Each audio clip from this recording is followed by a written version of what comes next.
Hello, welcome, my fellow operatives. My name is Taft Taylor, and today is the newest episode of the Nemesis Sessions. And to my left or right or wherever you're looking at on the screen, or if you just listen out there in radio land, I have ROEW's World Heavyweight Champion himself, the man, the myth. He's probably going to be a legend one day, Jason Storm. Jason Storm, welcome to the Nemesis Sessions. It's good to meet you officially one-on-one in person, just you and me, nobody else. How you doing, kid? I'm doing well. Thanks for having me, Mr. Taylor. It's an honor and a privilege. The privilege is all mine, man. You've been definitely on a roll as of late, doing what you do best, and that I respect and appreciate. And so the number one thing is I want to know, the fans want to know, who might not know who you are. You're on a platform with over 40,000 subscribers right now. Completely different atmosphere than probably what you're used to. But why don't you tell these people, who is Jason Storm? Yeah, so for those who don't know, Jason Storm, obviously, I'm a backyard wrestler, much like my friend here, Mr. Taft Taylor, or the Nemesis James Taylor, as I know him.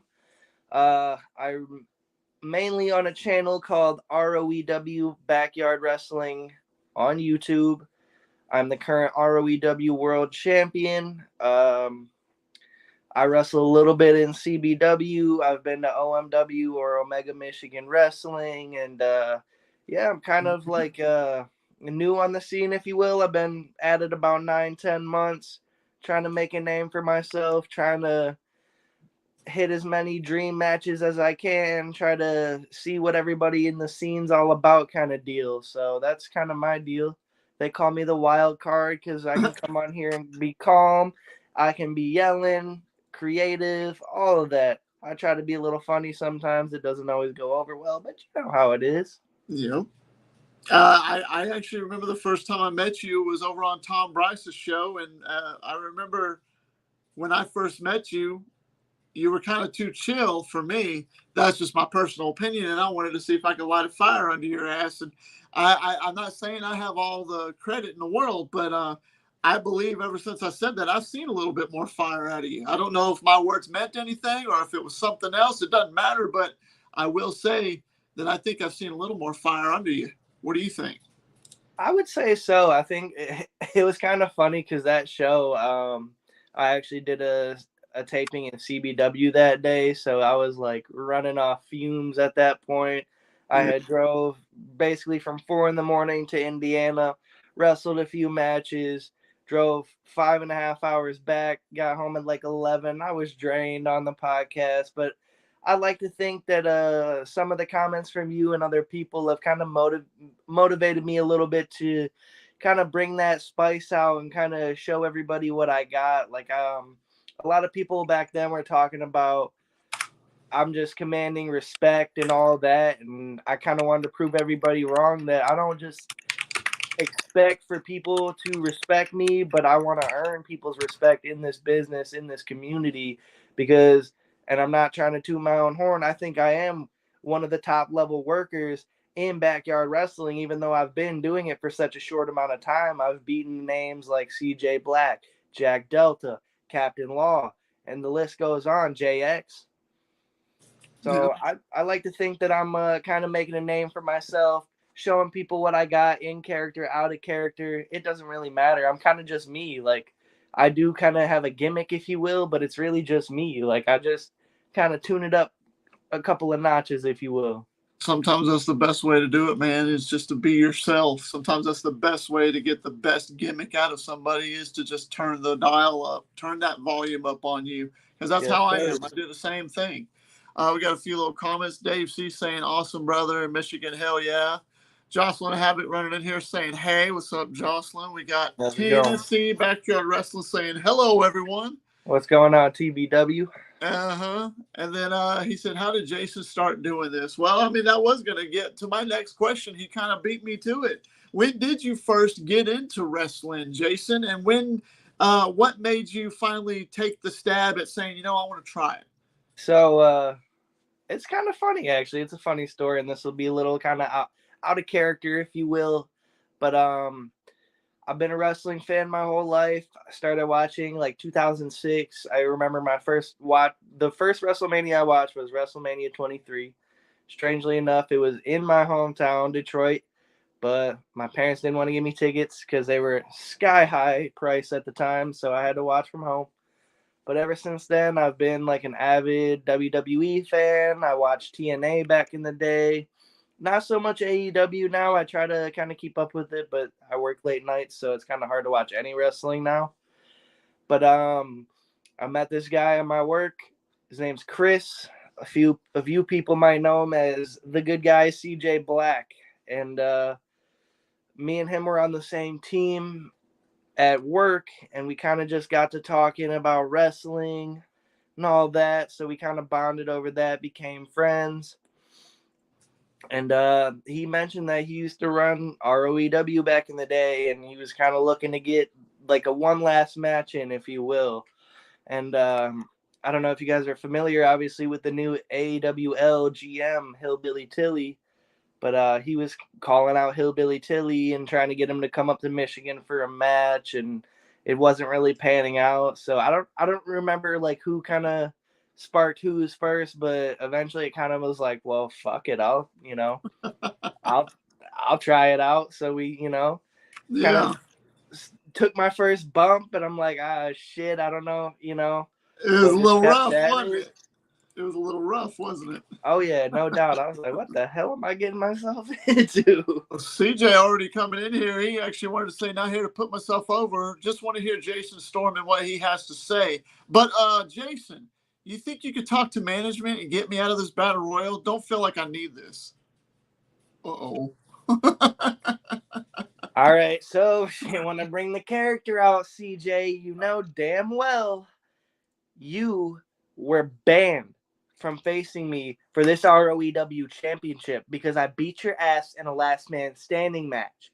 The feud was over, but due to recent scenarios, if you will, in ROEW and backyard wrestling itself, Jack Delta taking another hiatus while we were set for a high profile match in ROEW Meltdown coming out later this August, I lifted the ban. But I'm not just going to hand you a title shot. I'm not just going to let you step into the ring with me again. Although I want to kick your ass one more time, you're going to have to earn it. And if and when you do win the Battle Royal, you're going to lose the match against me, brother. So it doesn't really matter if I give you a shot, if you earn a shot, you're going to lose. And I'm going to hold this belt over your lifeless body again. Yep. Dang. Telling them already how it is, huh?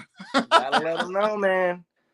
Painmaker saying Old Man Taylor and James Stormless. I think it's Jason Storm. Painmaker. Painmaker likes to talk a lot of trash. Atomic freaking Titan saying, shut up, Josh. And he goes, Jason, whatever. And he goes, Titan, don't even go there, you failure. And Isn't Josh Allen like a Wish version of Paul Heyman, though? Come on, now. Maybe. Josh, watch me win the IC title in about 30 minutes. Like, I'll believe that, Titan. So while they're sitting there ranting and raving at each other, me and Jason Storm's going to get down to business, and we're going to talk a little bit more. So when did you first learn and come into ROEW? Was it when you met Chris or CJ Black at your job? So it was, and I thought, like we were going to have a friendly match, and turns out he had other ideas. I made my first entrance. I was kind of, naive, had a smile on, had my guard down. I went to try to, shake his hand, get some respect, and have a decent match with him, but he ended up blasting me in the face like a coward. He's brought up my dead mom multiple times. He's tried to get under my skin for now 9 or 10 months, and we went to war. He's beat me once. I've beat him twice, and maybe we'll see if he can make it a tiebreaker again. But for now, I would like to think that I have the advantage over the good guy CJ Black, which, since we're talking about him, it kind of pisses me off because if you notice on the scene, a lot of people are talking about how good CJ Black is, but he doesn't have this gold on his shoulder. So I don't really think he's that good. You beat him for that, didn't you? I sure did. It was in a triple threat, but I took it off his shoulder nonetheless. How long And have I you? successfully defended it against him in a last man standing match. How long have you been champion? It's been a little just shy of 5 months. May actually today will be 5 months, if I'm not mistaken. So Nice, congratulations, and keep it up. appreciate it. I don't know how CJ. He said, "Wait, your mom's dead." I had no idea, and he's doing a laughing face. Ooh. Atomic Fleet Titan saying you're better than CJ Black. You Hey, damn dude. right, Titan. Him saying that, I have to say this. My condolences to you because my mom passed about 3 years ago, and some people I guess could deal with it better than others. But with me, one thing you don't do is bring up anybody in my family because if you do, it's your ass. I promise. I will Oh end it. yeah. I don't know how you're dealing with it. I don't know how long ago. It's none of my business. But beside the point, my hat's off to you for being able to maintain your composure because I'm a different entity and not I don't want to go there. But anyways, Well, in that kind of subject, I mean, I have lost my cool a few times in regards to CJ Black bringing it up, but same with you. Actually, my mom passed a little under 3 years ago. August 16th will be the 3 year mark, so that's kind of coming up. mine's actually it'll be 3 years, October 30th for me. Okay, yeah. So kind of in the same boat, and the reason kind of why I keep my cool, try to maintain composure. I try to prove that some people use stuff like that. Like I'm not gonna name names, but I've seen people kind of use situations like that, whether it be a mom, grandparent, whatever, and kind of use it as a crutch to say do drugs and kind Mm-hmm. of just go down that kind of lifestyle. And I'd like to think that my mom's looking down on me and proud that I'm trucking along. I'm starting a family here. I just Mm-hmm. got married a little over a month ago, so I mean, I'm kind of living in her image in a positive way because I mean, she was no saint. She struggled with addiction. I'm a past addict. That's a shoot. Like I've had my struggle with drugs, alcohol, all that, but Mm-hmm. I've kind of turned a clear path, and I'm on, doing it in her name. Because I mean, There you go. I'm turning 26 in 2 days, so I mean, I was kind of young when it happened. It was just after my 23rd birthday, and in my opinion, she's missing a lot, but I like to think that she's still kind of watching down, and I'm Yeah. making her proud. So That's good, man. Yeah, she definitely be proud of you. Never around, so sorry about your loss, man. Um, Tommy Titan said she's proud of you, bro, whether it's me or you. So that's great. And then Dave C, my condolences to both of you, Mom. You would be proud of you, and I appreciate that. So, likewise, to them, and this is gentlemen. a straight shoot. I haven't really told many people, but so my mom passed away 3 years ago, October 30th, and 3 years, or not 3 years, 1 year later, I was in the Revelation or the Raging Rumble at TBW, and I dedicated that match to my mother. I didn't win the Rumble, but I gave my, I started out number one, and I was one of the. It took a while to get me eliminated, but I had fun, and my mom always loved watching me wrestle. Um, but here's the shoot. On my way home, uh, I broke down. With 3 hour drive home, me and my wife were driving, and I had a meltdown. I started. I'm not gonna. It's straight shoot. I started crying like a baby because I was thinking about it.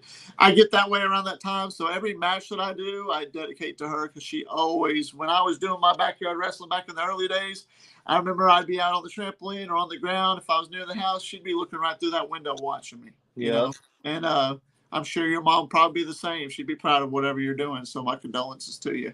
Appreciate it. And honestly, I mean, I feel for you, man. Like times do get tough in terms of the emotions, and Mhm. I've had my fair share. Like honestly, this is a shoot too. I found out my wife is pregnant the day after Mother's Day.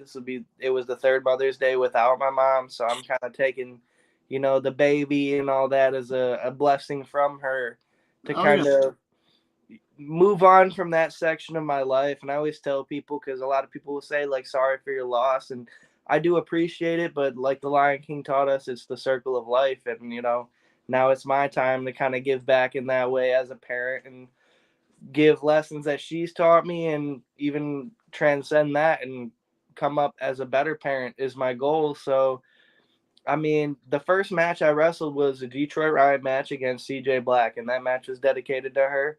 And I won that match, thankfully. And I mean, there's been a lot of emotional moments. Like my mom wasn't there for my wedding, you know, she's not going to be there when my baby's born, all that stuff. And that's a straight shoot. Like it is hard, and there's times where like I break down and I tear up and all that. Like you have those little things that remind you, but you know it's all about using it in a positive light and continuing in their legacy. So, I mean, I think that although you came up short in that battle royal, you're doing a good job, my brother, and you keep trucking along. I see you in TBW, PWF. You know, you're doing great things. So, she's proud of you for sure.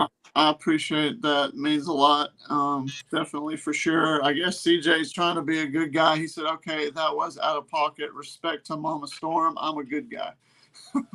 Okay, you're a good guy. He's a good guy. So let's go ahead. Let's kind of go back around and let's go back to that first match that you ever had. You said you took it for a couple of bumps, but what was that first match like, and what was your emotions during it? So you're behind that curtain. You did a little bit of training. I'm sure you did a little bit of training before you had your first match. But let's skip all that and go right to the match. So you're behind the curtain. Your music's hitting for the first time. You're about to go on live, and you're about to go out there. You had to have felt something. Describe to us what you were feeling. Honestly, straight nerves. Like I was like, Butterflies. what do I do?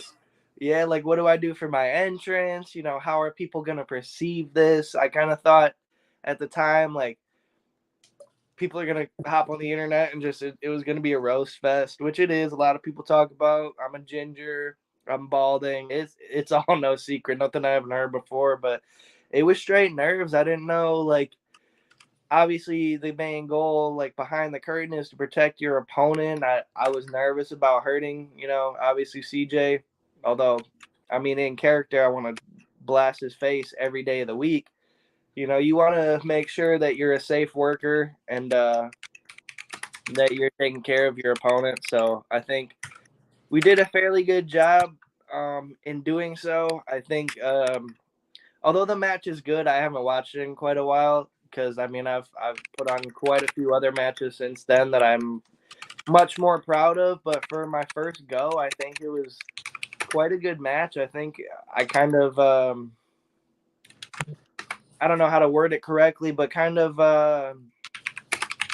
put my name out there as like a top tier I guess worker in the backyard scene. My second match ever was against Jack Delta, and one of the highest compliments. This is a straight shoot after filming. He was like, "Everything you did was like really safe. Like I trusted you," and I mean that's a high level compliment. And being your second match on the scene, and I don't think, to be fair, I don't think I've really knock on wood here, but I haven't really potatoed anybody too bad or injured anybody. So I mean, I take pride in obviously being that safe worker, being somebody that, whatever company I go to. And I was talking with one of the promoters that I do wrestle for, and he's like, no matter where I put you on the card, whoever I put you against, you come up with a decent match, you come up with some fire. So, I mean, yeah. It's a learning curve and a journey. I mean, I obviously still got a lot left to learn, and I'm just starting out, but it's fun, man. Like this is probably the most fun I've had in my entire life, to be honest.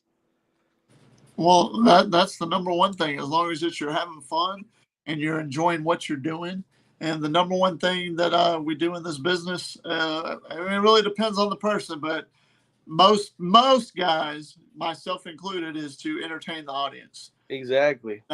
After every match I have with everybody, with anybody and everybody, I always ask it because everybody comes up to me and they'll come shake my hand or they'll be like, "Man, that was good." I'll be like, "Were you entertained?" That's all I need to know. I don't know personally how the match looks until I see it later when it's aired, but I'm like, "Were you entertained?" Because if you wasn't, be straight with me so that way I know what to do. And everybody's like, "Yes, yes, yes." So I don't know if that's how you feel, but that is definitely how I do it. It's definitely the goal, and obviously, I haven't wrestled in front of too many live people, just kind of people at tapings and stuff. But everybody I have wrestled in front of, and one of the, I mean, back to kind of another high level compliment is, I won't name names, but I was talking with a gentleman at the last taping I was at, and he's been involved in backyard scene more than I have, and he said, like, one thing I can say about you, Storm, is like when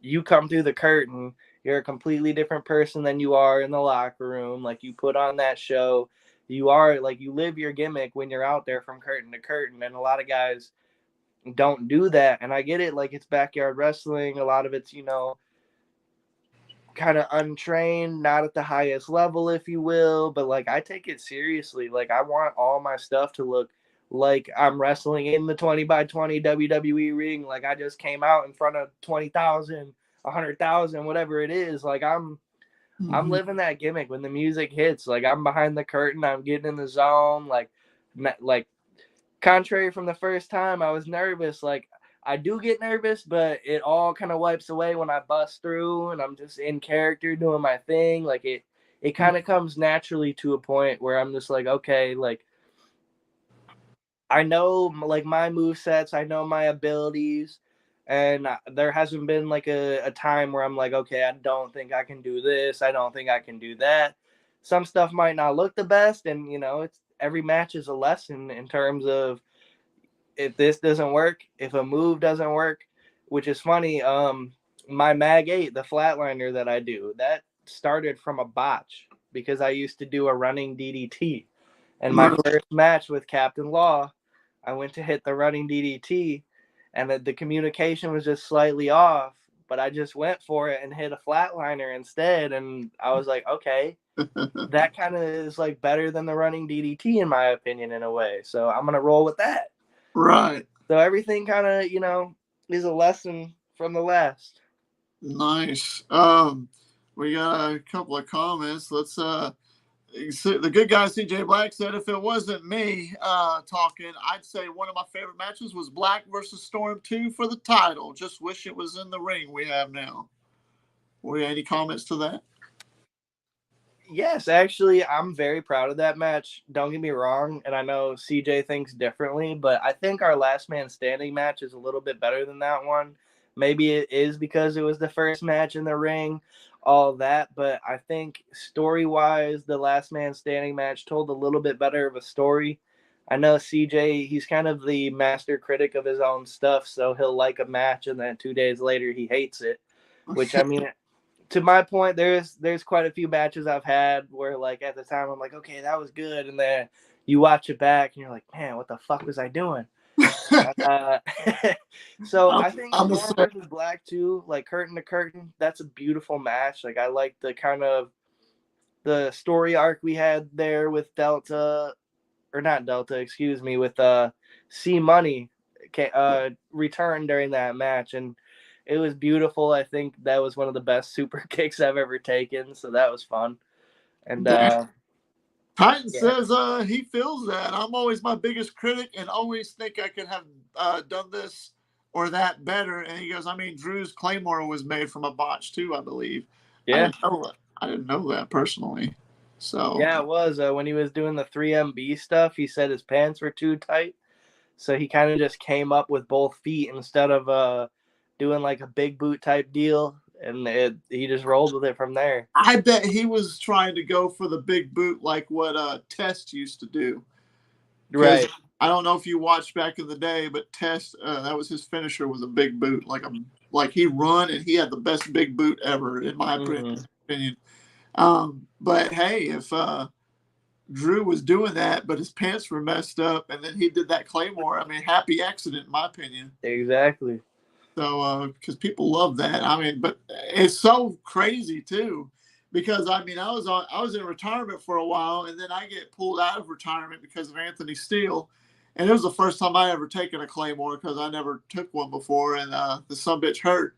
But now it's like everybody and their mama wants to do that move. I'm like, come on, guys. Come on. It's just a Claymore. It ain't that big a deal. Not to me. Yeah, I think, and I'm not knocking anybody that I do work with or have worked with, but I think a lot of the stuff, like, I mean, wrestling is like the art of imitation. Like, imitation is flattery, but at the same time, if everybody is doing the Claymore, like, try to switch it up and do something different. Like a Jack Delta, for instance. Like, he has the Rainmaker, and although it's different, it kind of reminds me in a way of like Brody Lee, like the discus lariat kind of deal. And like, I feel like not a lot of people are following like a lot of these newer guys. Like Drew's been wrestling for quite a while, and people go to like the Roman Reigns, and obviously like there's moves that I do that, I mean, my finisher, the Storm Cutter, that it's basically a twist of fate. So I mean, imitation is flattery, but at the same time,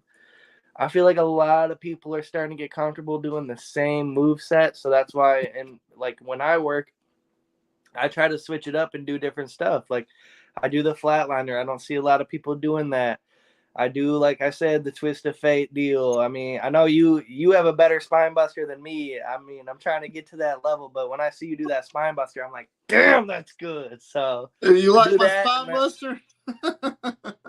You like what spine buster? Like which one did I do that you like the most that you remember? it gives me like such a Triple H vibe, the way you come up and twist with people and like hit it like that. It's fucking awesome, dude. I throw that leg out and everything. You do it. It's awesome. I'm not gonna lie. I'm going for the Triple H spine buster, but it's got that double A, Yep. mixture in it. So that I am a real big critic to myself as well. And every single match I've ever had in my life, as soon as I'm done with it and I get a chance to see it on camera, I go back and I watch that match over and over and over again until my next one, because I criticize what I do so I can hone my craft and make it better. If that's a little knowledge I can pass on to you, there's the secret to keep getting better at what you do.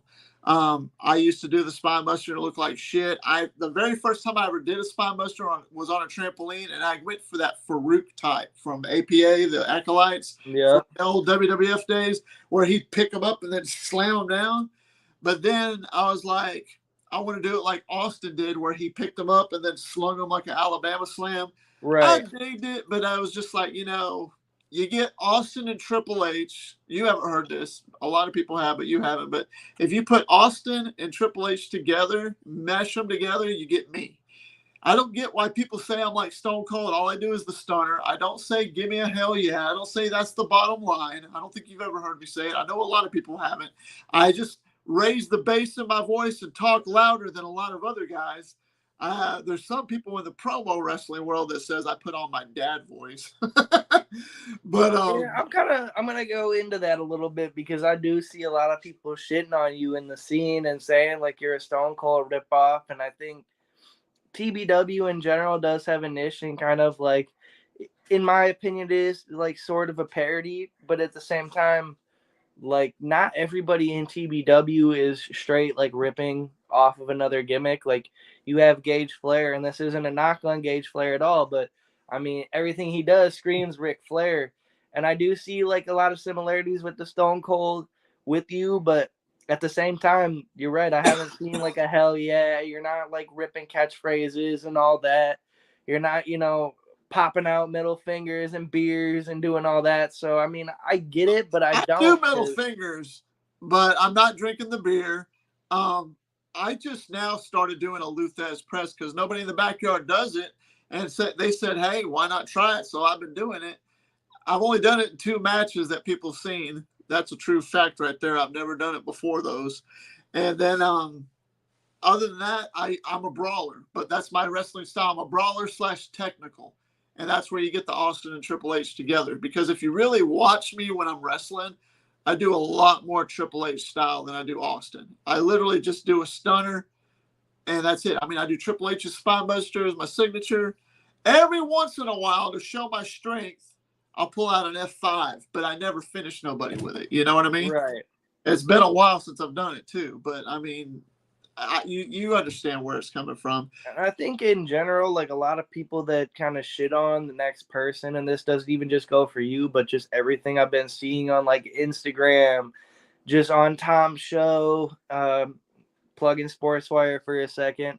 I've been on SportsWire quite a bit, and I mean, people got to lighten up with even like pros, like for instance, Triple H Stone Cold, all these guys, they get all their stuff from watching the generation before them, and Yep. so on and so forth. Like Everybody has.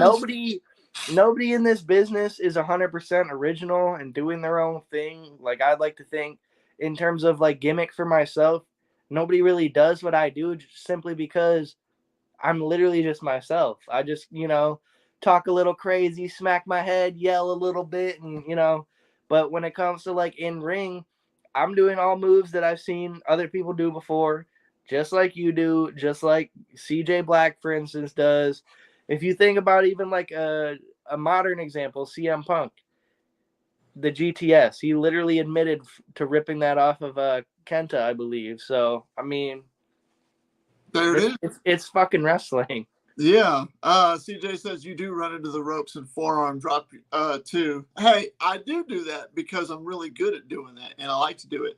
And if there's some other moves I'm going to be incorporating here very soon. So just stay tuned and keep watching. I like doing those because it's just part of it and it works for me.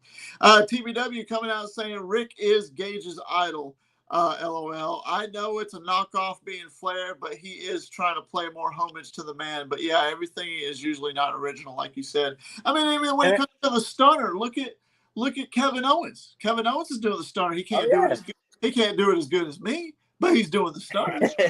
And I would like to make it clear, I'm not ripping on Gage Flair or anybody at TBW. I do to an extent. Obviously, I don't get to watch a lot of backyard wrestling because I do work a lot and I'm, prioritizing like building my family and doing all that. But when I do watch the show, I enjoy it. Like TBW is a good product. I intend to travel to TBW very soon and test my craft against a Gage Flair, even James Taylor. Even though we're friendly right now, when the bell rings, I don't know how that's gonna end up. But much respect to all you guys down there. You guys put on a good show. You have the audience to back it up, and I would like to think that hopefully my home company, ROEW, is in that same spot as you guys in the very near future.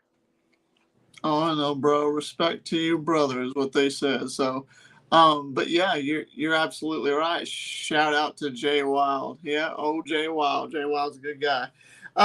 Let's go ahead and go back around and let's talk about. Tell me about you, Mr. Jason Storm, and CJ Black. Y'all's history together, and if you want, you can incorporate the situation about Jack Delta and what's led to that and everything that you know. Yeah, so like I said, when I first started, I thought me and CJ were going to have a friendly match. I like to think I did consider him a friend at one point. Since then, him, Delta, and it's funny because actually when the first time I wrestled Delta, it was a friendly match. We shook hands at the end, I think I saw that match. I think I saw that match. Yeah, and I mean, like when Delta returned after CJ had come up with his plan A through Z type deal that he's doing. I don't know if that's kind of still in the works since I've lifted the ban on the ROEW title while I'm holding it, but he had Captain Law come in for a match, and it was for the right to face me for the championship, which I came up short in that match. I lost the Law fair, he got me on that one, and I was expecting, next taping, whatever you want to call it, next kind of show, I would wrestle him, both of us fresh. But CJ had other plans, and he kind of stepped in as a special ref same night, right off the back end of the first match, and I had to wrestle Law again, and I was exhausted. It was basically 40 minutes in total of going, back to back with him, and I obviously caught him in the next half due to some miscommunications between him and CJ Black, and I mean, from there, he got Delta involved. Delta returned, hit me with a Rainmaker. They've been disrespecting me, disrespecting my family. They've been trying to make my life a living hell. They tied me up to the ropes and beat my ass. They've tried to take me out on numerous occasions. And truth be told, CJ, although Delta's out of the picture for now, I don't know if he's coming back. I don't know what the deal is with that. There is absolutely no way in hell that you will ever get this championship off of me, whether it's from you or anybody you put up to it, because I have a lot to prove after everything you've said about me. said about my family, about me as a person. I'm not just going to sit there and take shit from you. I'm not going to lay down for you. I'm not going to allow you to catch me on an off day.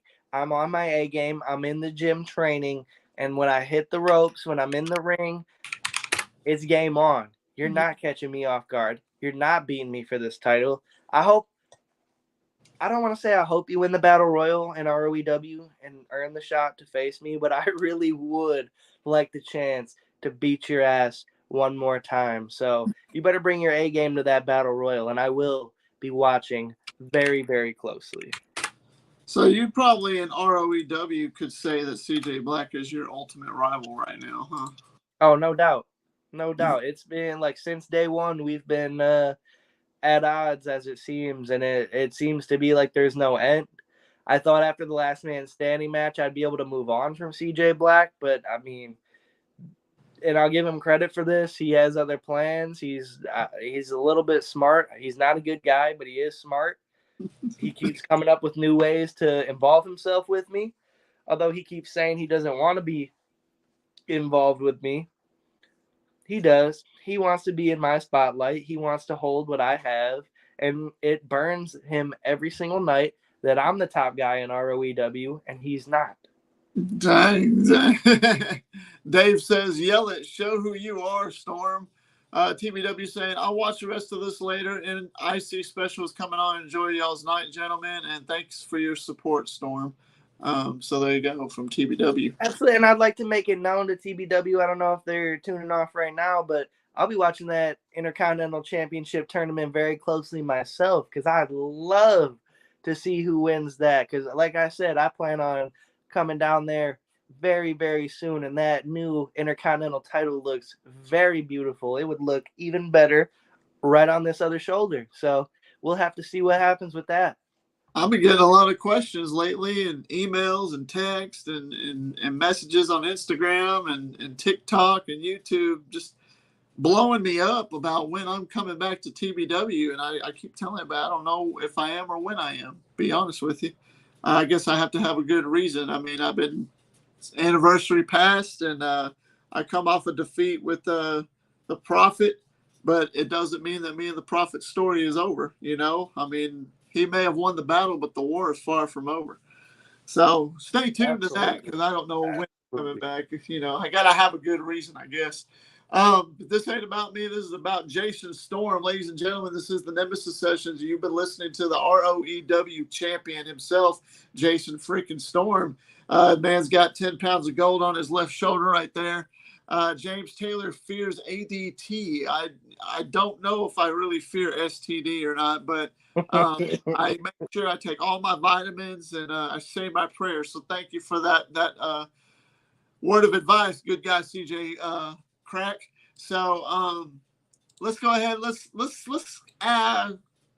a little different route now. How about? So we know how it's been in ROEW for you, and just in a short time, you've had a great rookie year. You are the champion. Half of your career has been almost champion. So you got to admit that's pretty damn impressive, especially for a guy in the backyard. But let's talk about something different. You left territory that you really know, like ROEW. What was it like going to another Fed? And was everyone, when you showed up, was everyone respectful, or was anybody rude? Tell me about your feelings and what led to your appearances in those other federations that you went to. Well, like I said, I think my situation in ROEW is great. Like you said, I've been champion most of my time, and I'd like to think that I've earned it, although a lot of people don't see that, and I feel like I'm proving without a shadow of a doubt that I did earn this championship. I deserve to be the top guy in ROEW, and arguably I am one of the best modern day, or if not, backyard wrestlers of all time. And I'm not just saying that to be cocky or arrogant. The work speaks for itself, win, lose, or draw. I work soundly in the ring. When it comes to other feds now, the first one I went to, which is funny because it aired second, so I'll say CBW is the first place I went to film for. And everybody was respectful. Everybody was cool for the most part. Nobody really rubbed me the wrong way. there was a veteran man like Brandon Hobbs. He kind of wanted to see what I had behind the scenes, and I feel like I impressed him with like the bumps I was taking, like the work rate. I mean, after my match, everybody, obviously it was like a standing ovation, and that was a high compliment because I don't think I'm the best by any stretch, and I don't intend to kind of steal the show on other people's show. But if you watch CBW Let Freedom Ring, I'd like to think that my match was one of the best on the card. That triple threat match was a brutal war. And after that, everybody, like, filming cut, everybody said that shit was brutal. Like, that's a shoot. And I think it was as well. Like, that was one of the matches I'm most proud of. It was one of the most fun matches I've had. In terms of Omega Michigan Wrestling,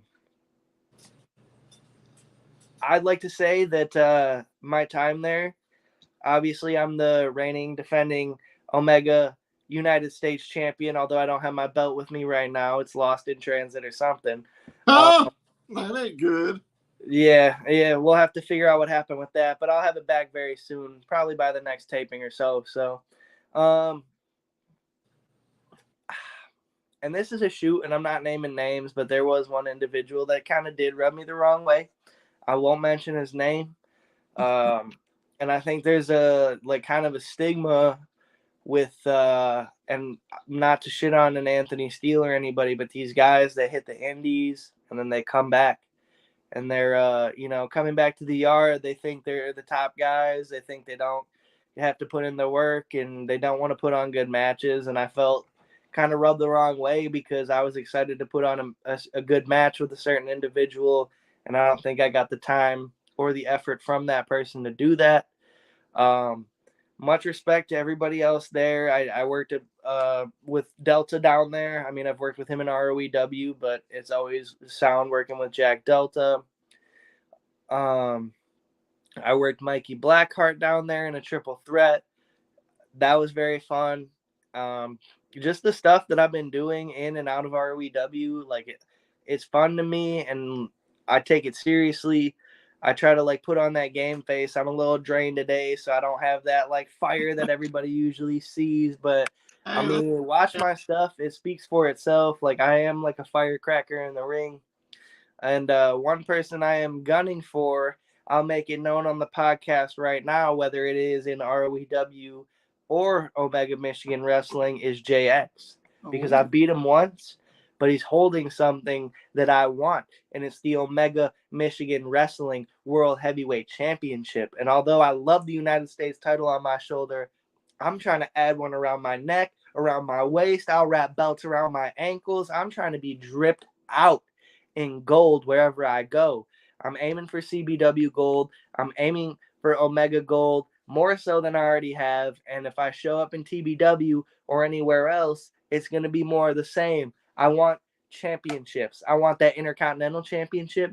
I want the TBW World Championship that Ledger has on his shoulder. All them belts would look real good on my mantle. There you go. There you go. You definitely have the ability to do it. It's just a matter of waiting and seeing what you're capable of next, and that kind of leads to right into that next question: is there any future plans to go to any other feds for Jason Storm? So I don't know if anybody tuned in to SportsWire, but I am confirmed for Summer Bash next year in Ohio. I'm not sure which federation is spearheading that, but it seems to me like IMF is kind of running the play on those. Yeah, I'm kind of give credit to them. I don't know what's the main company, IMF, DKW, both. I don't know, but DKW said I'm welcome, and they're not too far from Michigan, so they're on my radar. TBW, obviously. IMF, I'd like to show up there very soon. I'm really my inbox is open. The offers are waiting. I'm waiting for somebody to kind of pull me in for a good story.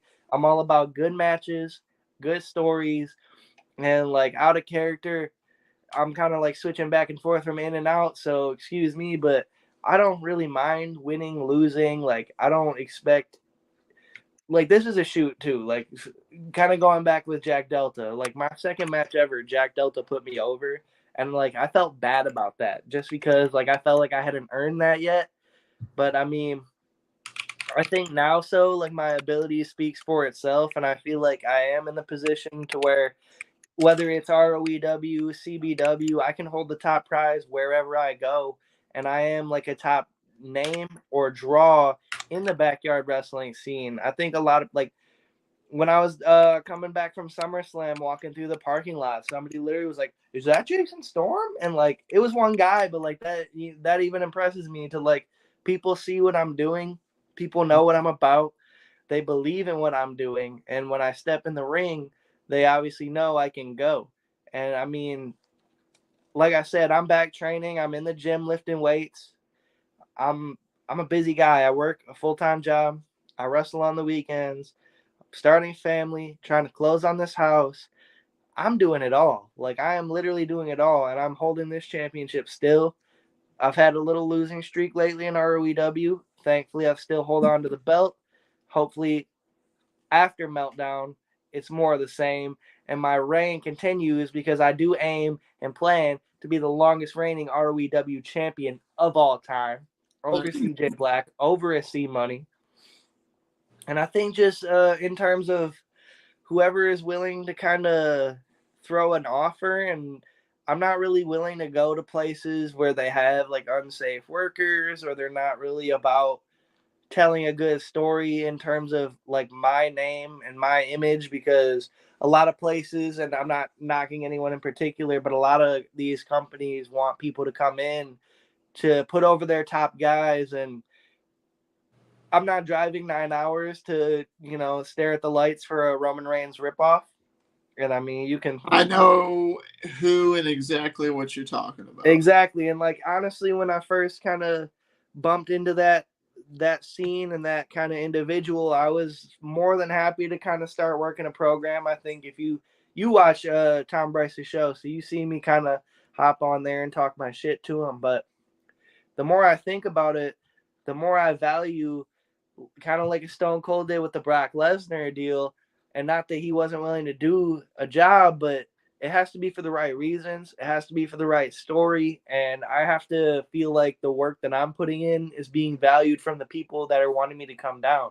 I'm not coming down just to be another victim or another accolade on somebody else's record. If I lose, I lose. But I'm in there It to has to make tell. sense. It has to make sense. Exactly. And the main goal for me in wrestling is to put on good wrestling matches. Like championships aside, they look good on my shoulder, don't get me wrong, but if I lost this belt tonight and I walk back into the ROEW arena, if I walk into the TBW arena, CBW, my goal is to put on bangers. Every time the camera shows my face, I want that match to be talked about in a high honor. I don't want people to be like, damn, Jason Storm really doesn't have it. He's really, he's lost his touch. He's being lazy in the ring. I'm trying to show everybody what I have. Yeah, and that's commendable. I respect that because I'm the same way. I'm very protective of my gimmick. I'm very protective of my character, and that's I was offered to go to a place and but to do a job, and it'd be a great story. And then I was like, no, it has to make sense because for me, it's like a 10-hour drive from where I'm at. And I'm just like, no, no offense. I've had a lot of people want me to come to their places, but it's all the same. And I'm going to wait till I retire before I give my true and honest opinions of backyard wrestling in general. And when I do that, it really depends on the rest of this year and what's going on. But that's just me. That's neither here nor say. I'm not going to say it live.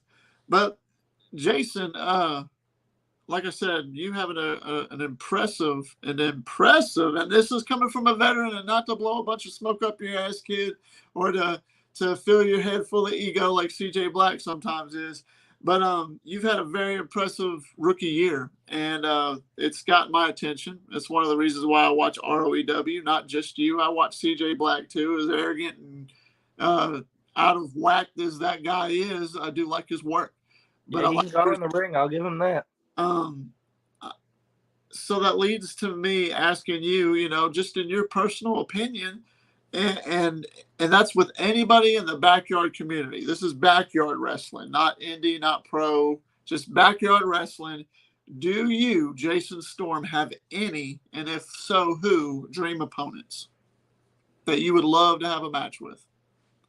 Yeah, so I have a few. I hate to call you out, Mr. Taylor, on your own show, but your name's up there.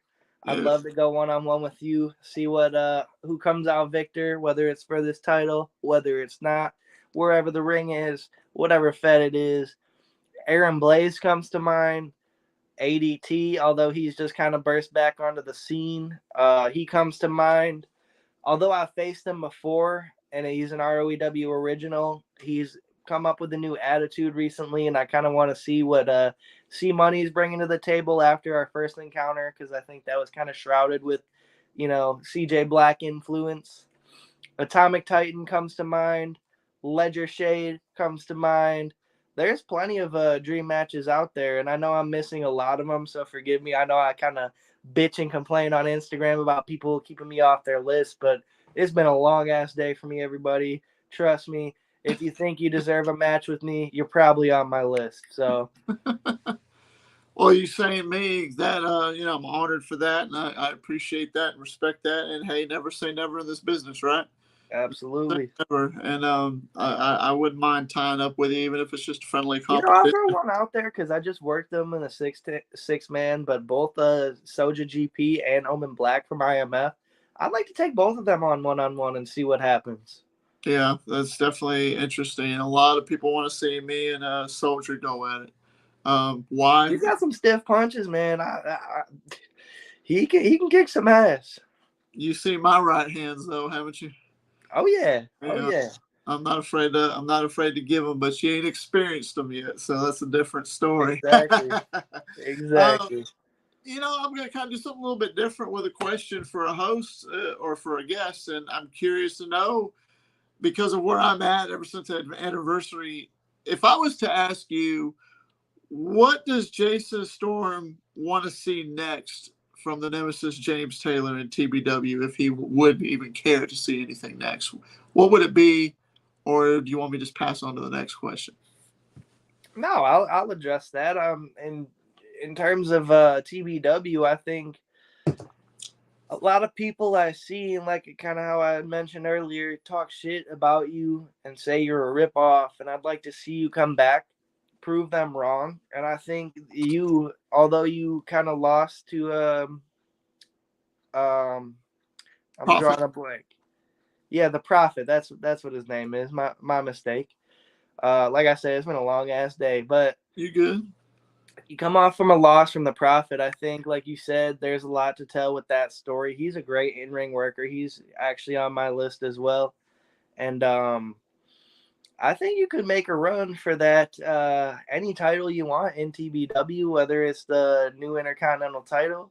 And I think I'd like to see you and Ledger kind of lace up boots and see who comes out on top with that.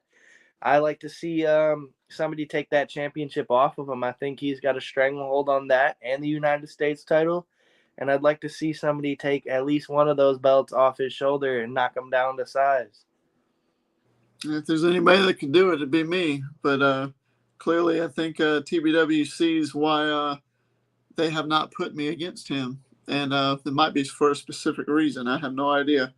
I was undefeated in TBW. Not to toot my own horn on that. It doesn't. At the end of the day, it didn't matter about winning or losing. It mattered about the impact that I left. And every single match on the card, every single time I'm on the card, if you look at that show, I steal the show. And it's not bragging rights. I think it's just because of my experience and my intensity. And that's what you should go for. And I think that's what you've been doing lately, is that intensity. That intensity really does a really good job. You show that intensity and you show that no fear and not forget my language, but zero fucks given. You basically understand how this business works. Backyard wrestling is a completely different animal now than what it used to be when I first started. Because when I first started, it was a beast. Now it's just more of a political aspect of what a real wrestling company would be like. And to me, it's kind of sad to see it that way. I'd But agree, actually. Although I'm new to the scene, the way like I'll use the word toxic. The community itself is very toxic, and you see a lot of guys talking shit and putting themselves over when in reality, like, they're not that great in the ring. And in terms of like shitting on other people in the community, nobody's better than the next. We're all doing the same thing. I mean, obviously you have your top level workers and you got guys that kind of just do it for fun and it shows. But at the same time, there's no reason for me to hop on here and say, Paulie you or like Jay Wild. And I can't believe I forgot his name. I do apologize for that. It's been a long day. You're good. But if I were to hop on here and say, you guys aren't shit, Jason Storm's where it's at, and I'm like, a lot of people are talking out of character in these like Instagram stories and promos and whatever. Like, nobody's really as good as they think they are, or nobody is above improving in the ring or improving as a worker, character, and wrestler in general. So I think people all need to take a step back and realize that backyard wrestling is not for money. I don't know one fed that's actually making money right now, and I could be wrong, but it's not for money. It's for fun. It's for views. It's to have a good time. When I put on my boots, put on my camo pants and my muscle shirt, although, you know, more belly shows than muscle. I'm having a good time. You know what I mean? Like, I'm playing my gimmick. I'm doing my thing.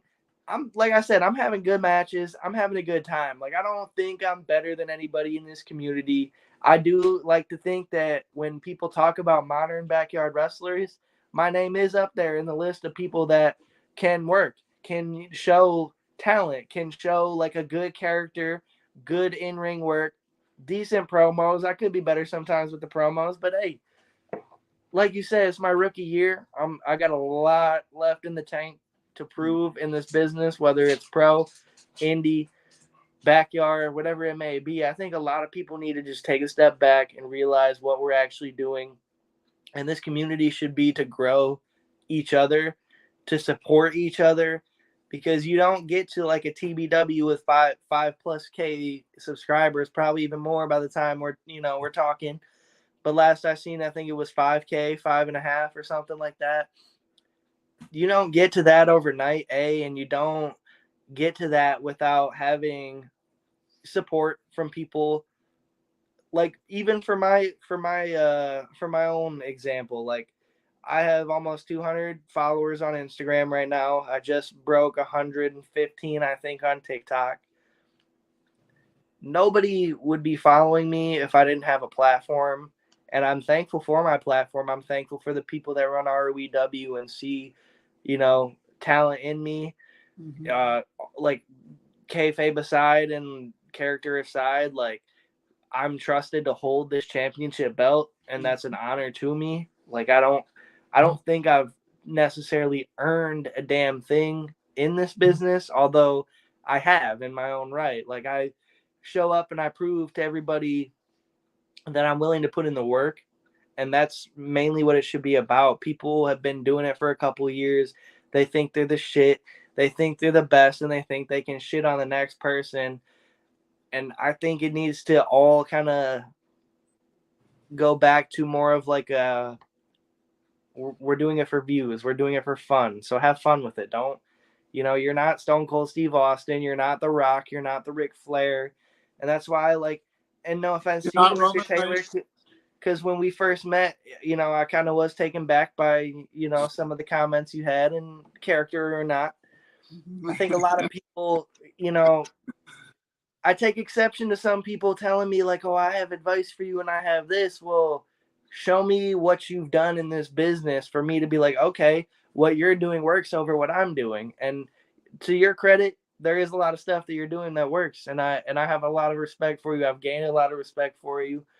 And appreciate that. So what I don't mean to interrupt you, but what that sounds like is like when you got your first taste of me was just me talking trash to you, and you took it in a way like, who the fuck does this guy think he is? But then you go back and watch what I've done, and now you got a different opinion of me. Exactly. And this is not to shit on Chris Craven from Sportswire, because I know Tom Bryce has, high respect for him, but he came on and I asked him a question about some comments he made about CJ Black, and he jumped right to insulting me and all this shit. And realistically, who the fuck is a Chris Craven? And I'm not throwing that as an insult. I've never heard of this man before. I've seen him on SportsWire.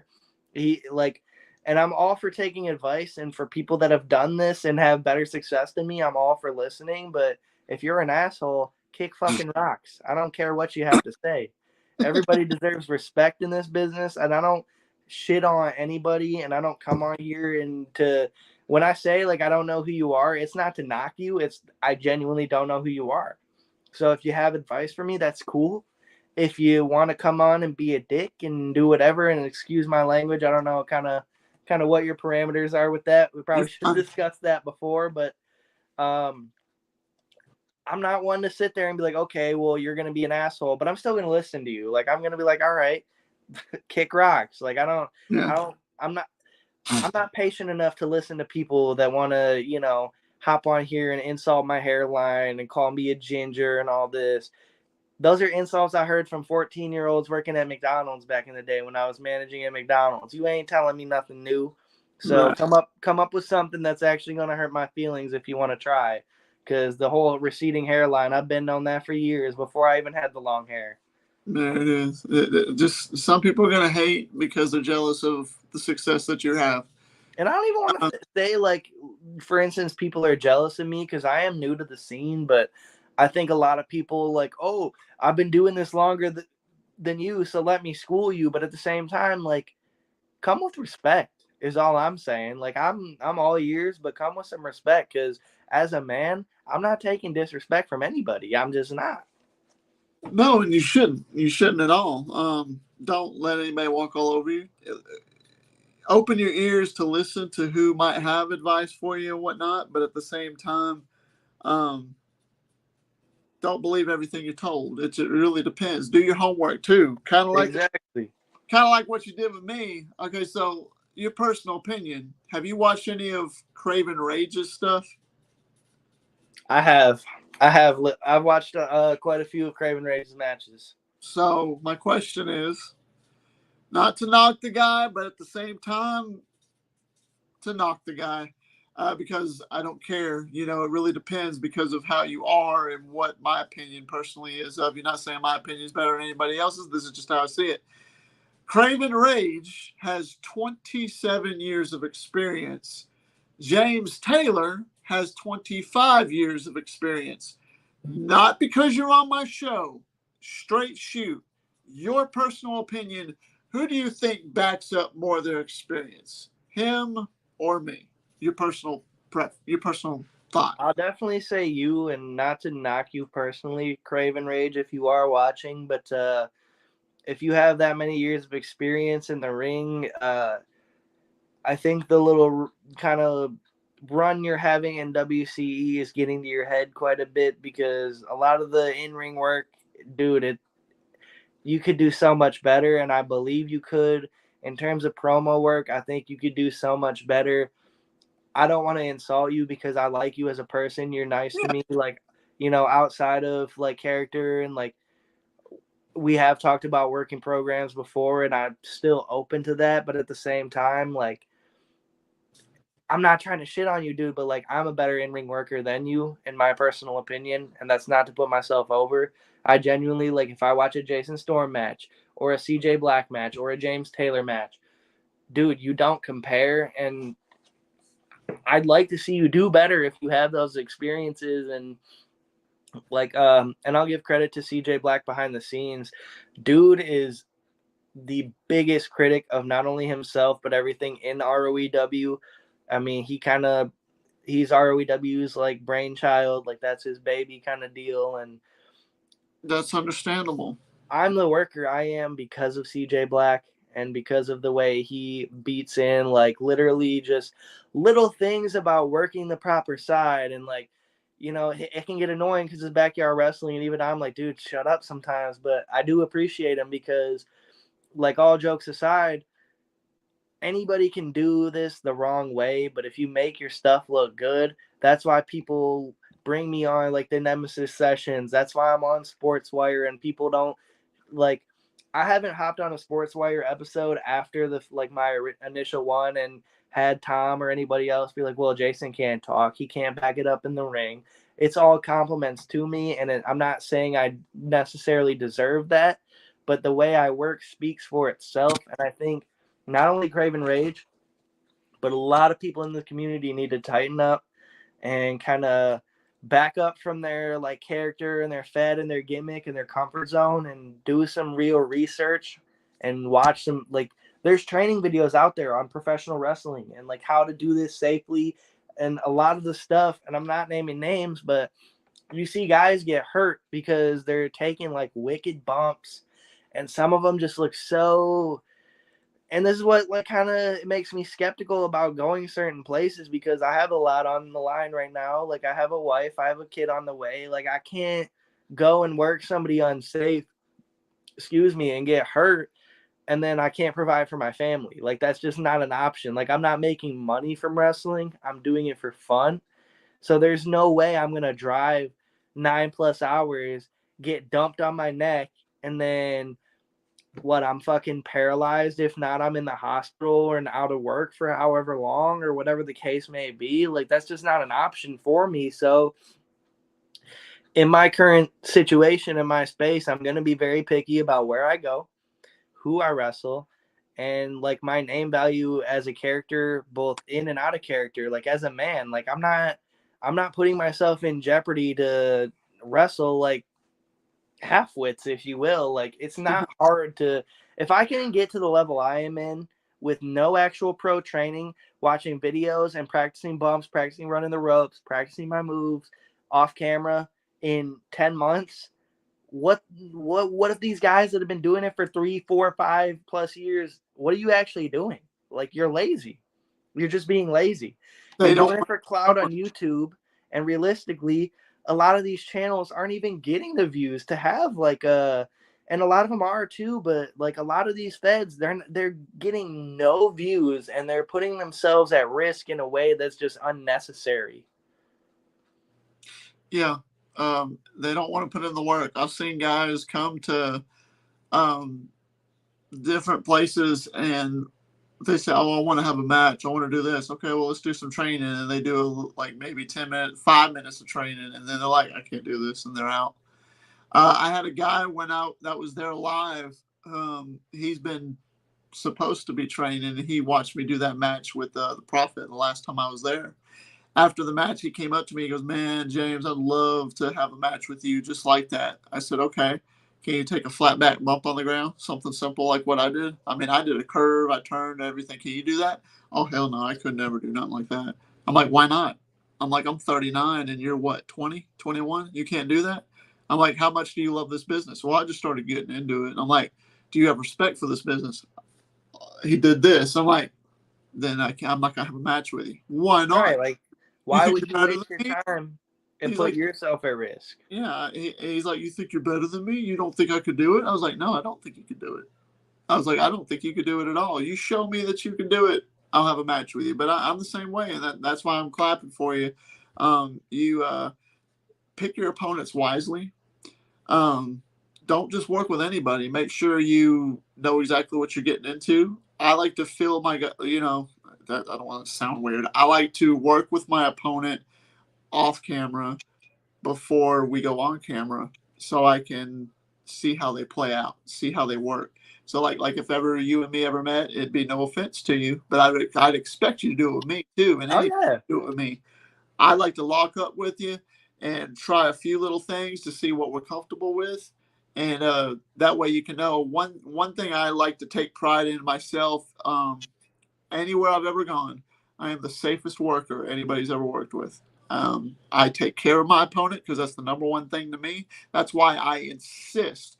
And I could kind of, not to blow smoke up CJ Black's ass, but from what I've heard behind the scenes, he does a lot of his homework. He watches a lot of wrestling. He watches a lot of training stuff, and he wants to make. He's a perfectionist when it comes to ROEW. Is that right?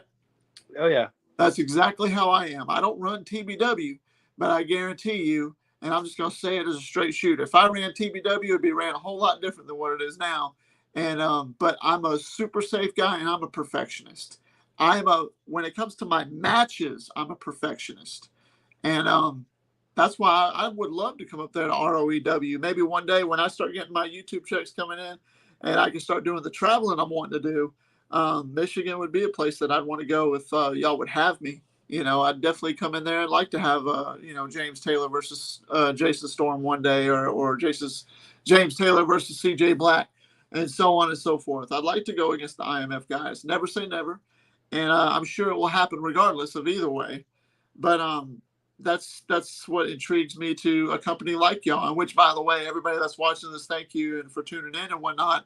I'm going to put a plug down to ROEW's YouTube channel down in the description below, so you can check them out later. Follow the link, and that's ROEW here on YouTube. And also, I'll put a link to Jason Storm's Instagram and TikTok here in the description below of this episode, so that way you can go give him a plug and give him a follow. So there's going to be 40,000 people that might see this eventually, and you never know, somebody might see it and they might, I want to go check out this Jason Storm and come watch you. So hopefully that'll help you out. But I encourage you to check it out for whoever's watching. I mean, like I said, I'm an up and comer, but I'd like to think that my work is up there. I mean, Mr. Taylor wouldn't have me on his show for nothing. That's right. I would like to circle back real quick and make a comment on the whole CJ Black and perfectionist thing, because he rubs a lot of people the wrong way in the backyard scene. And I feel like that kind of reiterates my point, and it goes to show that people don't care about doing things the right way, because they'll ask him for advice and they won't like what he has to say after. They'll take offense, because a lot of the matches he sees in backyard and, like, off camera, we're friends. I'll kind of spoil it for everybody. He's my biggest rival, but in real life, probably my best friend. So yeah, I know a lot of his opinions and a lot of, like, the way he thinks, and he'll turn a match off if he can't lock up the right way. So, I mean, if you send him a match to review and want his opinion, give him something to watch. Same with me. There's guys, and I'm not naming names because I'm not trying to rub anyone the wrong way on here. I know you got a lot of viewers. There's guys that ask me, like, what do you think of my match, or what could I do better? And there was somebody that literally posted a match of me and CJ on their channel without consent and just kind of stole our shit, because, quite frankly, they don't have the level of work that we have. They don't have the production value that we have. And ROEW is up and coming. It just came back late last year, but we're already up to 300 subscribers, 300 plus. And I think that's only going to keep growing. I think ROEW's roster is small right now, but I think a lot more people are going to want to come down and work in our arena, work in our ring, and work programs with me, CJ Black. Even, Jacob Collins, he's up and coming. I think he needs to kind of work on the gimmick stuff and the talking. But in terms of, like, wrestling, Jacob Collins, I think he's come a long way from the first match I've had with him to now. And I've wrestled him quite a bit. Yeah. I did a review because I got permission from y'all to do it. I was actually asked to do it, and I said, because I wanted to do it, and I did that match. I reacted to the match with CJ Black and Jacob Collins, and you were the referee. I don't know if you ever went back and watched that, my reaction to it. Did you do that? I think I got like halfway through it, so I think I'm gonna have to finish that one up. But no, it's all good. But yeah, I was reacting to it, and it was fun. I put a plug to y'all down there, so hopefully maybe some people came, because I got about 100 views on it right now, and that was only a little over a week and a half, 2 weeks ago. So yeah, but I plan on reviewing one of your matches soon, and all that good stuff. But you're right. You're right when it comes to all of it. Some people are going to come to you and they want your honest opinion. And I had somebody come to me and ask me to do these review on these wrestling matches, right? And they wanted me to review their match. And no offense, I didn't want to do that because the match did not take place in a ring. And I only want to review, maybe it sounds like I'm picky, but I only want to review matches that are in a ring unless they have super credibility. And that way I put it on my channel that way. But it just really depends at the end of the day. I'm just going to go ahead and say it right now. What makes backyard wrestling toxic, the community toxic, And I'm learning. I'm learning every day too. Yeah, I'm old. I got veteran skills, but I'm going to tell you, Jason Storm, so you understand. And you're doing well where you're at. So do not take offense to this because this has nothing to do with you or ROEW. I think what ROEW, again, not blowing smoke. This is literally because I respect y'all that much. I think ROEW has got their shit straight. They know what they're doing when it comes to the backyard wrestling shows. And keep doing it. And if CJ Black is watching this, or you can deliver it to him, tell He's him, definitely watching. I know he y'all, y'all keep doing what you're doing because you know what you're doing. A lot of these other backyard feds, like WCE, they're gonna lie about, oh, I'm only champion for 500 days because that's what they booked me. No, that's not what they booked you. That's what you booked yourself because you run the company. A lot of feds run their own stuff and only have a select image when it comes to who's champion and who's not because it's what they want. Just when it came back to what you said earlier, because I feel the exact same way, and that is, oh, I have people that want me to come there, but they want me to do a job just to put themselves over it. No, make it worth my while. Make it make sense.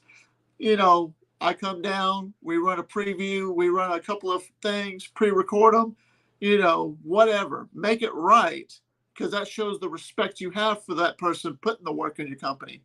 And I'll throw it out here lastly. I know it's about you, boss, but I just want to know your personal opinion about everything I'm saying when I finish this last statement.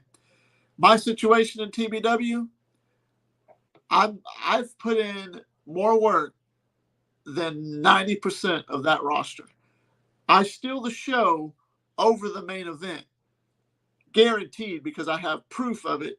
Everybody's message has said your match was better than the main event. Your match was better than this match. Your match was better than that match. So thank you, thank you, thank you. All I want to do is put on the best match. And that leads to this last statement. These companies, when you get a worker who works so hard, overlook the true talent and the true guys that put in the work.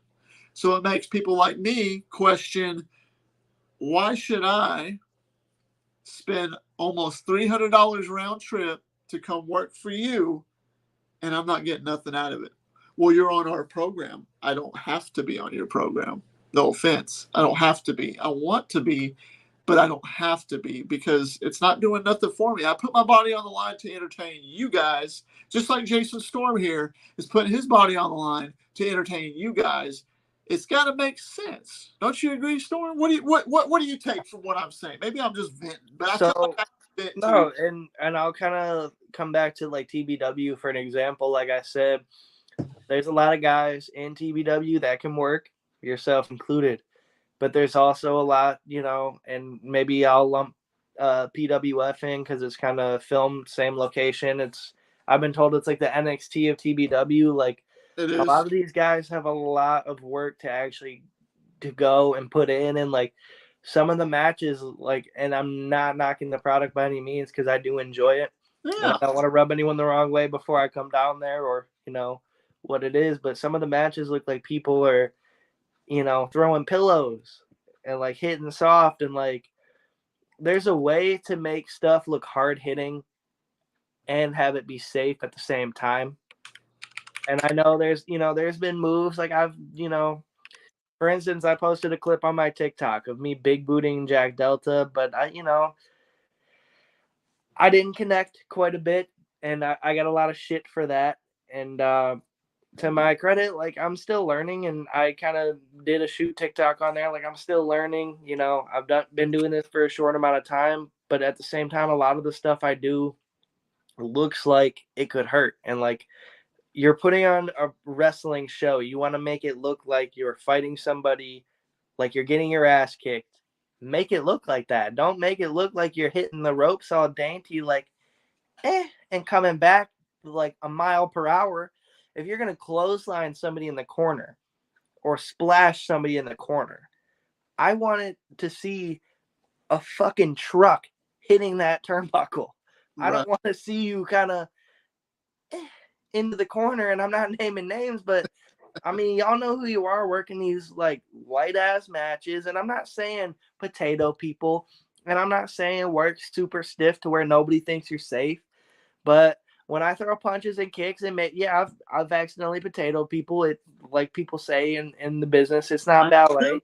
I busted Anthony's lip when I wrestled him back at Resurrection. I popped him in the lip, and I expected him to give me a receipt, and he was fine. And I was like, you good? You know, because I was a little rusty. You know, it didn't mean I didn't know what I was doing. I was just a little rusty. I potatoed him, busted his lip open. Yeah. He's like, oh, I love it. That's good. Keep going. I'm like, okay. You know? And like I've clobbered people for sure. I've been clobbered. You know, it's not about like. Mm-hmm. I mean, it's gonna happen. I don't recall ever getting like a real receipt back yet, but I'm sure there's instances where I deserved one. Captain Law, I'll give him credit. He told me you get 2 before he really starts turning up the heat, and I mean, like I kind of have used that in my own. Like I've kind of adapted that. Like I'll give you 2. Like you know. You fool me once, shame on you. Fool me twice, shame on me. If it's a third time, then I'm gonna come back with some heat. I'm gonna be throwing some haymakers myself. But yeah, I'm very reasonable. I've only given a few receipts back in my career, but I'm very patient with guys, especially guys that are younger than me that haven't done it as long. So I'm more patient. So trust me, I'm good. But if it's a sumbitch that's just stupid and doesn't know what they're doing, then I'm gonna tag them. I'm gonna get them back. You got it, guaranteed.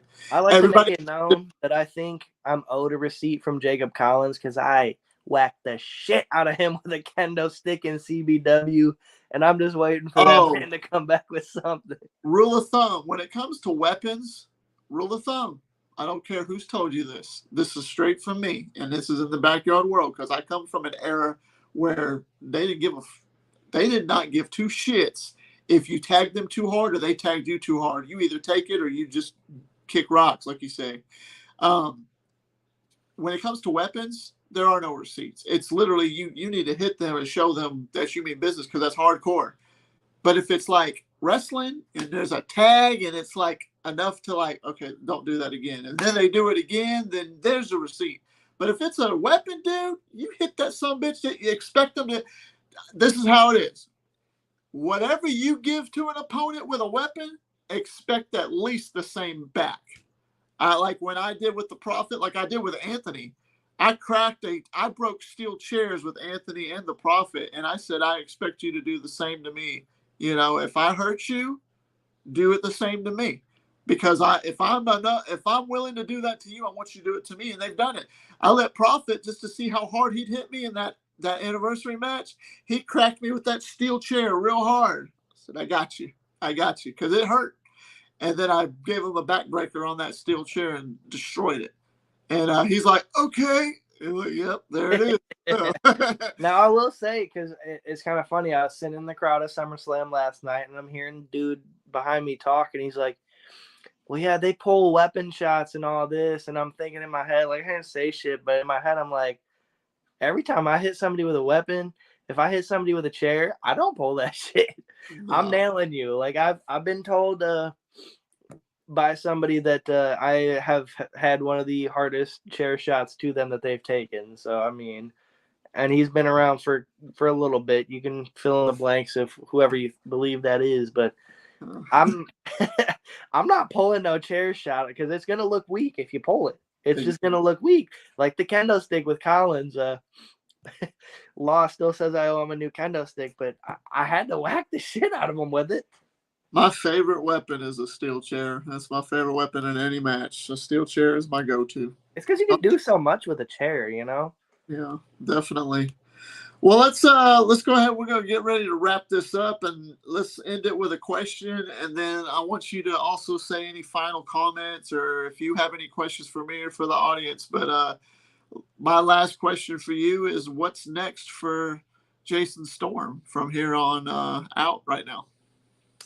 So, obviously, we got ROEW Meltdown coming up late August, and I'll do the plug right now at ROEW Backyard Wrestling. Mr. Taylor said a link in the comments.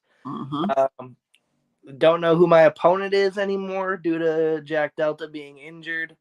I wish him the best. I know a lot of people have been shitting on him throughout this break he's taken or retirement, whatever it is. I wish you the best, Kyle, Jack, whatever you want to be called. Heal up, dude. You know, like I said, we ain't doing this for money, so you deserve a lot more respect than you're getting from these people. You don't owe anybody a damn thing. I would have liked to finish our program, but hey, I'm going to keep telling the story with somebody else, and I'm going to keep holding on to this championship to answer your question, Mr. Taylor. And the goal, like I said, is to put other belts on my shoulder, work great matches. I plan on going to new feds when I can. The traveling is going to be looking a little light. I have a few dates planned, but due to like obviously buying a house, all that, you know, obviously that's kind of on hold. I got to make sure my wife and the baby's health is, you know. Remington Striker, he's from IMF. He's saying my client uses tacks, kendo sticks, tables, and barbed wire. And then, we got Omen Black. Well, look what we have here. The foundation just locked down. Any care to give any intake on these little comments we just got? Mr. Omen Black. You know, I kind of shouted you and your buddy Soja GP out earlier in the show and said I'd like to work one-on-one with you because I think, contrary to your belief, it was a miscommunication that lost me and my team that 6-man tag match. I hit my own partner with a move and got dumped out of the ring. It wasn't anything you did that put me out, my guy. So if you think you have what it takes, I'd love for you to come back to ROEW, or I'd love to come down to IMF and show you what I have one-on-one in the ring. And back to what I was originally saying, like I said, I'm just trying to put on good matches. I'm trying to tell good stories.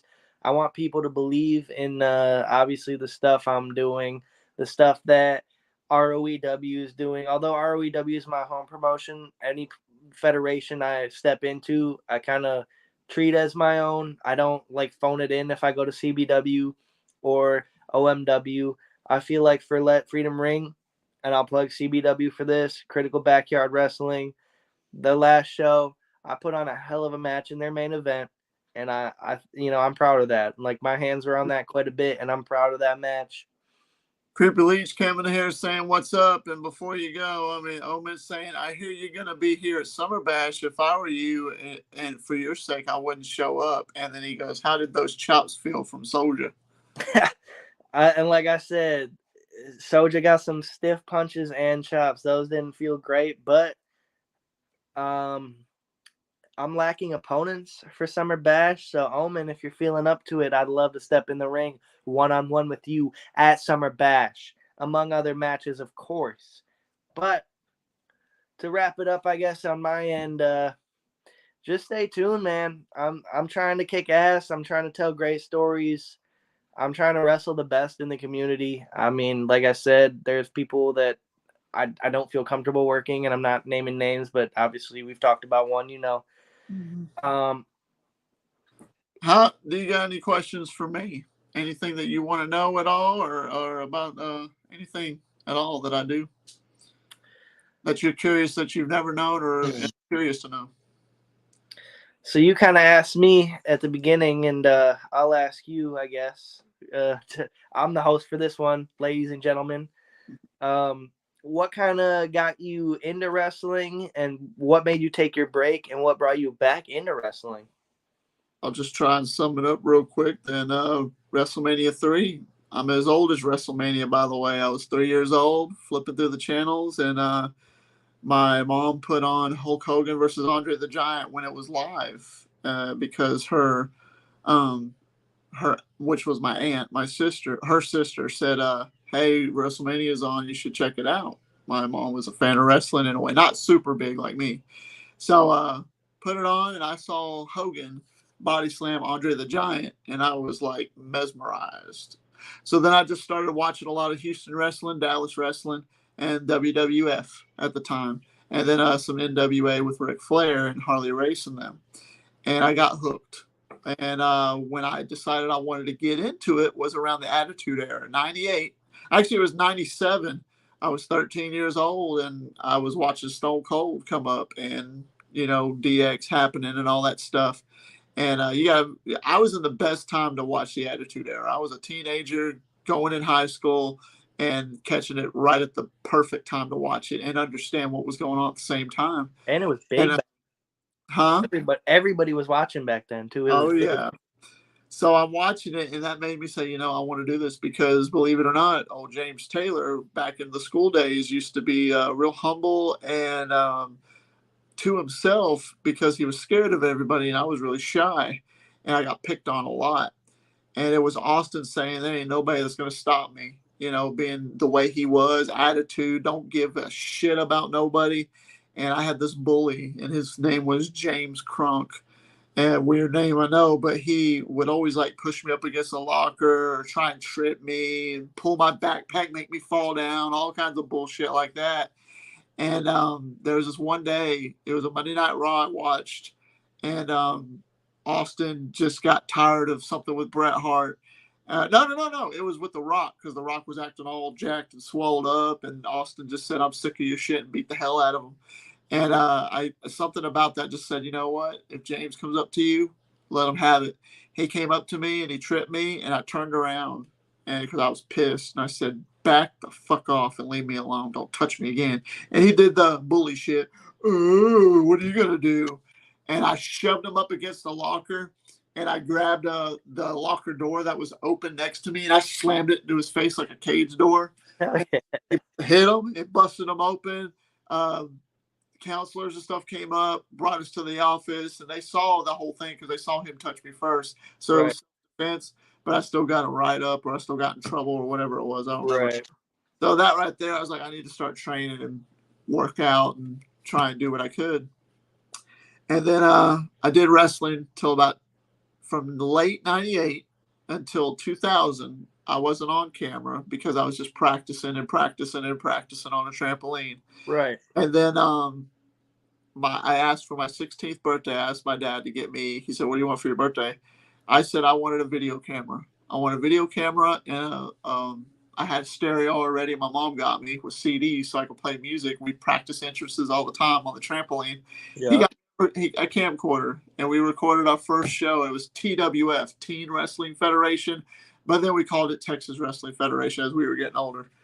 And the rest was history from there. We wrestled on the trampoline for about 3 years, actually 2 years. Went to the ground because we didn't have a ring, didn't have nothing else but a carpet. So I was learning how to take bumps on the ground. That's where I started. Right. And then from there, we created our own little makeshift ring. And then that was really basically it. Then 2008-ish, so about 10 years, I kind of hung the boots up. I moved to Alabama because I'm originally from Texas. And I met a guy who I was working with, kind of like you, who ran his own little thing, but it wasn't on TV or nothing. And he asked me if I wanted to come and watch them because he knows what I've done. And this is before YouTube was all big and everything back in those days. But then 2015-ish, it happened. I went and I did a couple of things, but I didn't do no big match. Right. And after that, I stopped. And then I was doing the wrestling promo thing when TikTok started taking off. I was invited to a group on Discord where they get online on TikTok and they cut a wrestling promo to each other and talk trash. And then they pretend to be in the ring, and it's fun. It helps people learn how to talk. And I already was a talker. So I was like, sure, let me try it out. And I did it, and I was hooked from there. And from that, I met a guy named Anthony Steele, who's so famously hated and also known. And he told me about TBW. He was a backyard wrestler who went from Illinois to TBW. I said, where is this place in TBW? I watched it. I kind of judged them because I was like, y'all are too soft. Y'all hold back too much. You know, I was used to the way I used to do it. Right. He goes, well, why don't you come here and show me how to do it? I said, you don't want me to? And he's like, yeah, I do. I want to meet you. It'd be cool. I'm like, okay. I said, where's it at? I found out it was only about 3 hours from me. Scheduled a day in September of 2021. I went up there, and then I wrestled with them, had a match with Anthony, and I stayed with them till about March of 2022.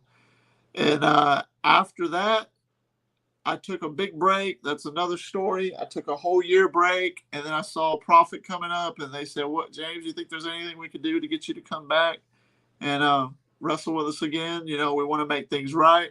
I said, "Yeah, let's do it. You know, we made things right." I came back, and I've ran my program with Profit now, and now anniversary has ended, and now I'm kind of floating. I don't know where I'm going next. I don't know what I'm doing next. So that's the story. A rough draft story. Okay.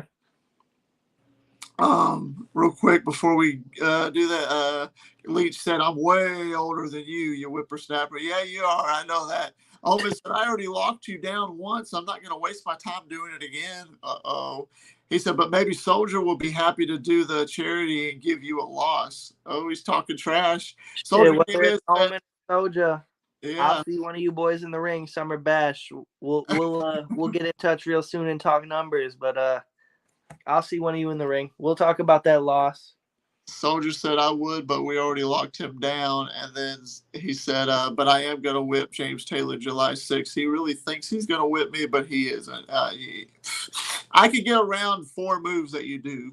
Those little corner punches that you like to do, your little chop game, your little elbow, and your stunner. That don't impress me. I mean, I got a whole lot more of a repertoire than you." And then Creepy Leach saying, "Lastly, TBW is great. Actually been in the ring there. Hope to do it again sometime." That's right, Leach. And Leach is a good friend of mine. So, hey, you never know. Maybe I can introduce you to him one day, but he's a good guy. Well, Jason Storm, I really do appreciate it. Now that I ran and told you a little bit of my story and stuff, do you got anything else you'd like to say before we wrap it up here?